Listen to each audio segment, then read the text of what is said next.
ఎప్పటికప్పుడు ఎరైటీ స్టోరీలతో టాలీవుడ్ లో గాయనకంటూ separate image create చేసుకుంటూ నారా రోహిత్ ఈ హీరో సినిమా వస్తుందంటే చాలు ఆడియన్స్ కూడా గా మూవీ ఎట్లుంటదా అని వెయిట్ చేసే పరిస్థితి వచ్చింది. రీసెంట్ గా నారా రోహిత్ హీరోగా నటిస్తున్న సినిమా కథలో రాజకుమారి. ఇప్పటికే విడుదలైన ఈ మూవీ ఫస్ట్ లుక్ తో ఈ సినిమాపై ఇంట్రెస్ట్ క్రియేట్ చేసిండు. ఈ సినిమాతో పాటు నారా రోహిత్ గాయనని హీరోగా పరిచయం చేసిన బాణం సినిమా డైరెక్టర్ చైతన్య దంతలూరితో ఒక సినిమా చేయనికే రెడీ అవుతుండంట. ఆల్రెడీ బాణం మూవీతో అటు హీరోగా నారా రోహిత్, ఇటు దర్శకుడిగా చైతన్య విమర్శకుల తారీఫ్లు అందుకురు. వీళ్ళిద్దరు రెండోసారి కలిసి చేయబోతున్న ఈ మూవీ స్క్రిప్ట్ వర్క్ ఇప్పటికే కంప్లీట్ అయిందని చెప్తురు.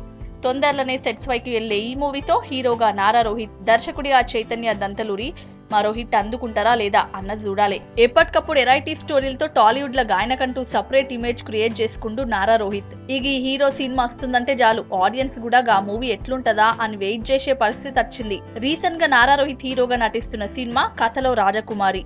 ఇప్పటికే విడుదలైన ఈ మూవీ ఫస్ట్ లుక్ తో ఈ సినిమాపై ఇంట్రెస్ట్ క్రియేట్ చేసిండు. ఈ సినిమాతో పాటు నారా రోహిత్ గాయనని హీరోగా పరిచయం చేసిన బాణం సినిమా డైరెక్టర్ చైతన్య దంతలూరితో ఒక సినిమా చేయనికే రెడీ అవుతుండంట. ఆల్రెడీ బాణం మూవీతో అటు హీరోగా నారా రోహిత్, ఇటు దర్శకుడిగా చైతన్య విమర్శకుల తారీఫ్లు అందుకురు.